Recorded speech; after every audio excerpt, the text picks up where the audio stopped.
اوس د خدمت او د یووالي وخت دی، اوس د وطن د جوړونې وخت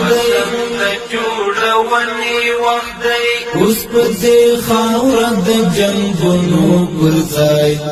د آبادۍ او رغونې وخت دی، خاوره د جنګونو پر ځای د آبادۍ او رغونې وخت دی. اوس د خدمت او د یووالي وخت دی، اوس د وطن د جوړونې وخت دی، اوس په دې خاوره د جنګونو پر ځای د آبادۍ او رغونې وخت دی، خاوره د جنګونو پر ځای د آبادۍ او